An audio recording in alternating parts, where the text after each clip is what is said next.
د خیبر پښتونخوا وزیر اعلی محمود خان د نوټس باوجود هم د سیدو شریف هسپتال کې د ډاکټرانو لخوا د مبینه غفلت لړۍ روانه ده. هسپتال کې ډاکټرانو د مبینه غفلت له وجې د ګایني وارډ مخې ته نالۍ کې د یوې زنانه ماشوم زیږېدلی.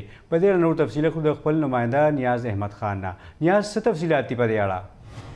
جی بالکل دلته کې په سیدو شریف هسپتال سنټر هسپتال چې دا د ضلع سوات د ټول نه لوی هسپتال دی او د ته چې د ټیچینګ هسپتال درجه ورکړل شوې ده. سهار چې د 6 بجې امتیاز نومي کس چې د بریکوټ سره تعلق لري هغه چې د ویلو چې دوی زنانه چې د هغې د ماشوم پیدا کېدو هغه چې د ګایني وارډ ته نه پرېښوده او هغه چې د د وارډ مخې ته چې کومه ګنده ځای دی هلته کې چې د هغې ماشوم چې دی وزېږېدو. بیا وروسته چې دی کله میډیا خبر شو او کله دغه خبرونه رالل نو هسپتال عملي هغه ماشوم چې دی نسبت کړو او دې وخت کې هغه چې دی په انتهایي نګهداشت وارډ کې دی. ماشوم وضع چې دی ډېره ښه نه ده.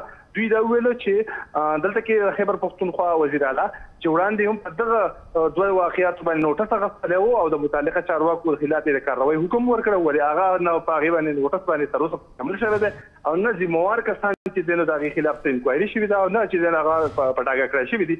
دوی چې دی نو وویلو غوښتنه وکړه چې وزیر اعلی تعلق له سوات څخه دی او د دې ځای د حالاتو څخه خبر دی. دلته کې چې کوم د هسپتال عمله ده هغې بیا دغه رنګې کارونه کوي. دلته چې کوم مریضان راځي د هغې سره د هغې رویه انتهایي خرابه وي. کوم چې د هغې سره اټینډنس راځي د هغې سره رویه انتهایي خرابه وي. دوایي نشته دلته چې دی نو هغه انجکشنه پورې نشته او مریضان چې دی خپله ځان له دوایي راوړي.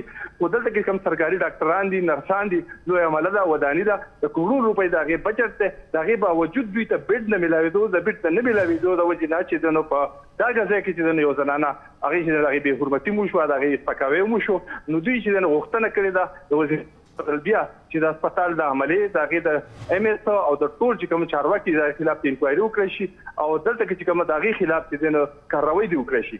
جی نیاز احمد ډېر مننه تفصیل راکولو.